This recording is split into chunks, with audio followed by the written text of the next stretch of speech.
So before we move on to the queues, let's write the some of the stack operations in bit more detail. Okay, so we'll focus on push and pop operations. Okay, so let's write down the algorithm for push a particular value. Okay, and let's write down this algorithm.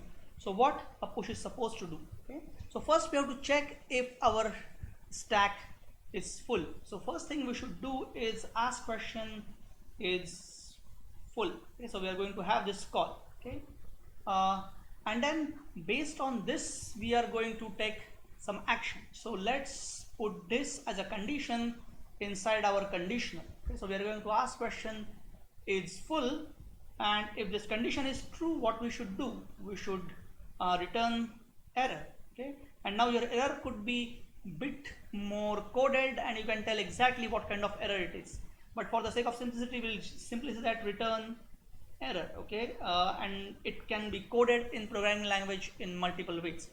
So we are saying that if we know that our stack is full, we cannot accommodate any more push operation, and we are going to simply return the error. However, if we know that our stack is not full, in that case what we should do is we should increment the variable value count by 1.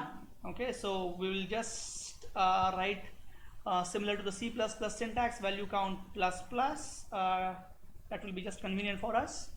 So now our value count is incremented by 1, and then what I should do is the underlying array that I use in my stack, right? There is this array A which I am using. In that particular array A, what should I do is I should call A dot store element, and then I should specify the index where I want to store, and that particular index is going to be the value count. So what I should do is I should delay this operation a bit. I should say that at the index value count store the value that is given, and after that increase the value count by 1. Okay, and then I'm finished with my work, and then I'm done. Okay, so similarly let's write down the algorithm for create new.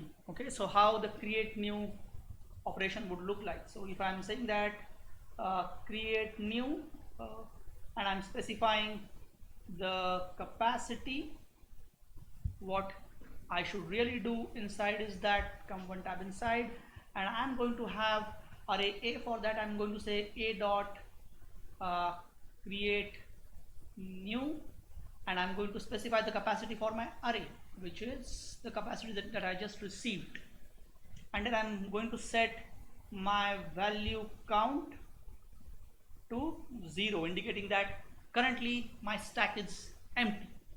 Okay, and that's how my create new would look like, and then I am done. Okay, and now I have done push, and now let's do the pop operation. Okay, so how the pop operation should look like. So I have my pop operation. It has no input because I'm just saying that return me the value from top. So I start here, I go one tab inside, and what am I supposed to do in pop operation? I am supposed to access the element which is at the top, but before that I have to ask question, is my array empty? So I'm going to ask question is empty. Okay, and I'm going to put it as a condition, so it goes inside a condition block. Okay, and inside that, if that is true, if my stack is empty, in that case I cannot pop anything. So in that case I have to return error. Okay, if that's not the case, if my stack is not empty, then what I should do is I should reduce the value of value count first. So my value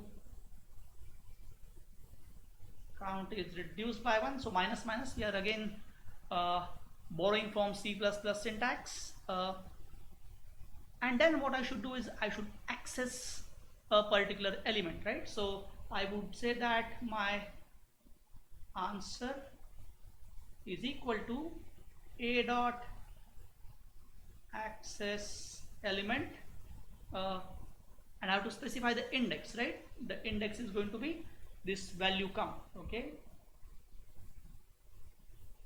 So value count, that particular element I'm going to access, and I'm going to get my answer, and then I'm going to return my answer.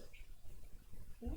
Or alternatively, you can directly say that I'm going to, so if you don't like this two statements, you can simply say return,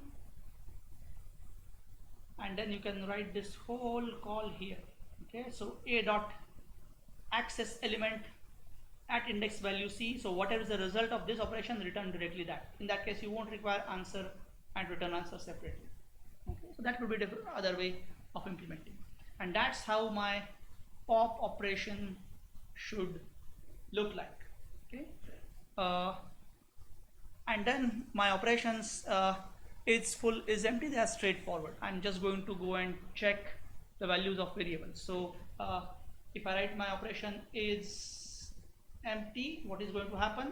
It requires no input, and then I'm going to check the value count. So my value count, if it is equal to 0, if that is true, then what should happen?